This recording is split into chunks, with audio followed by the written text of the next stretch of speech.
ये दो स्पॉट नजर आ रहे होंगे और यहीं पर कलर बम का इस्तेमाल किया गया।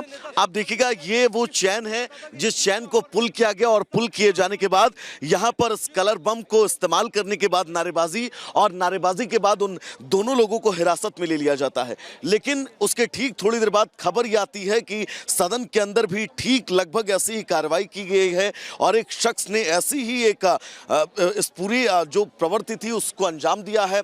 वो दर्शक दीर्घा में बैठा हुआ था।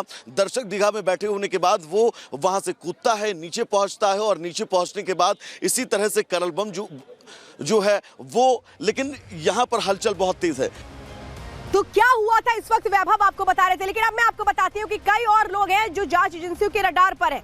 नीलम, अमोल, मनोरंजन और सागर, इनके नाम तो आप समझ ही रहे हैं। इस कड़ी में ललित नाम का शख्स भी शामिल है। विकी और उसकी पत्नी से भी पूछताछ हो रही है क्योंकि विकी और उसकी पत्नी ने ही इनको अपने घर में शरण दी थी।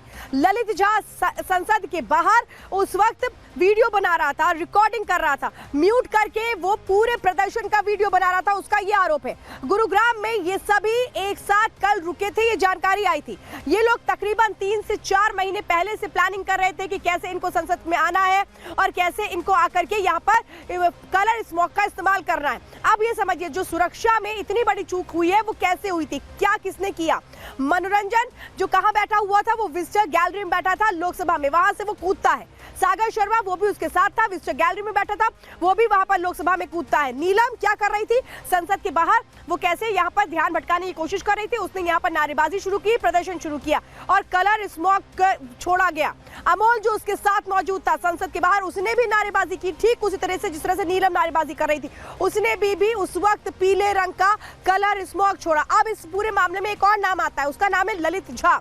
ये संसद के बाहर ये जो प्रदर्शन दोनों कर रहे थे इनकी वीडियोग्राफी कर रहा था। अब इसमें एक और नाम जुड़ता है, उसका नाम है विकी, जो रुकने के लिए जिसने ठिकाना दिया था। तो ये 6 लोग तो पकड़े जा चुके हैं, लेकिन एक की तलाश अभी भी जारी है। आप चलिए जरा मैं आपको दिखाती हूँ। आप सोच रहे होंगे कि आखिर ये एंट्री हुई कैसे, तो वो सबूत में दिखाती हूँ आपको। सागर का एंट्री पास इस वक्त मैं आपको दिखा रही हूँ। ये आप देख पा रहे हैं, यही वो पास है जिसमें उसका नाम लिखा है, रेफरेंस लिखा है, कितने वक्त से कितनी देर तक वो यहाँ पर रहेगा, तारीख क्या होगी, ये तमाम डिटेलिंग इस वक्त आप देख रहे हैं। क्योंकि यही वो विजिटर पास होता है जिसके जरिए संसद में एंट्री मिलती थी, लेकिन अब ऐसा नहीं हो पाएगा। और अब इस पूरे मामले को लेकर किस तरह से बहुत सारी एक तरह से बैन सामने आ गए, रिस्ट्रिक्शन सामने आ गए, कौन से अब बड़े कदम उठाए गए हैं, वो उस पर उससे जुड़ी एक रिपोर्ट देखिए।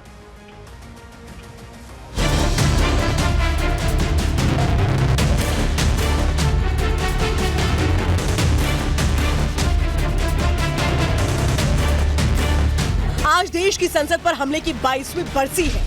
ये वही दिन था जब आज की ही तरह उस दिन भी संसद का शीतकालीन सत्र चल रहा था। उस समय लोकसभा और राज्यसभा की कार्रवाई स्थगित थी, लेकिन 100 से ज्यादा वीआईपी संसद भवन के अंदर मौजूद थे।